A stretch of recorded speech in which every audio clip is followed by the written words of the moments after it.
Today I wanted to share some of my personal tips for managing fatigue over the course of a working week, which is something I don't mind saying that I've personally struggled with in the past, so I really hope you find these tips helpful. Number one is to think about your pacing throughout the course of the entire working week rather than just one day. So as easy as it is to think, oh, if I really push myself, these are all the things that I can get done in one particular day, it's not about burning yourself out, because if that happens, then you're not going to be much good throughout the rest of the week either. So it's all about learning to pace your things out throughout the entire working week as a whole, rather than focusing on the individual days.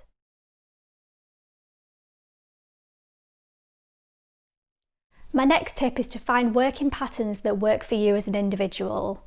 So as I'm sure you all know, there's loads of well-intentioned information on the internet about how we should get up at 7 a.m. and we should have a really solid morning routine and we should follow these strict patterns of working. But when you're dealing with a chronic illness and you have fatigue as a symptom, I personally think it's all about finding what works best for you. So identifying your times of the day when you're at your best, or you might be capable of doing more physically or more mentally, and basically forming your structure around that approach rather than just trying to follow blanket advice intended for everybody.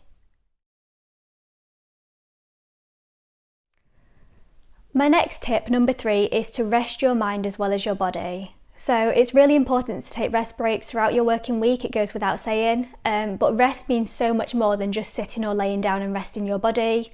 Real restorative rest takes place in the mind as well. So particularly if you have a really cognitive job, it's really important that you give your brain the space to relax as well, and that will help you to recuperate and keep going on a longer term basis. Number 4 is to find a working setup that works for you. So similar to what we said before about finding working patterns that work for you, your working environment and your setup, I think that can be really highly personalised, especially if you have a fatigue related condition.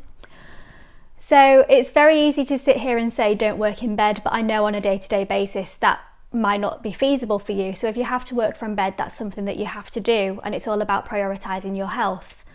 But it can be really valuable to separate your rest space from your working space, just so you have that kind of mental dissonance as well, I suppose. So it's all about finding a setup that works for you and your symptoms, but you can also differentiate between your work time and your rest time. That's something that I've personally found really helpful.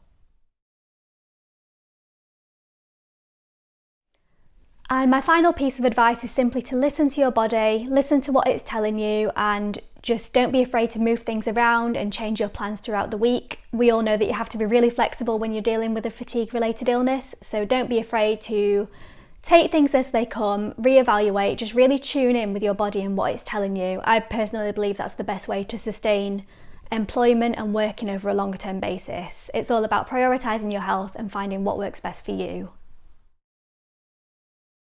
I really hope you find these tips helpful. I know that employment when you're dealing with fatigue and fatigue-related symptoms can be really, really challenging, and I really think it's important to think about the working week as a whole rather than just taking things day by day. So it's all about finding what's going to work for you in the longer term, and I wish you all the best with your own employment journey.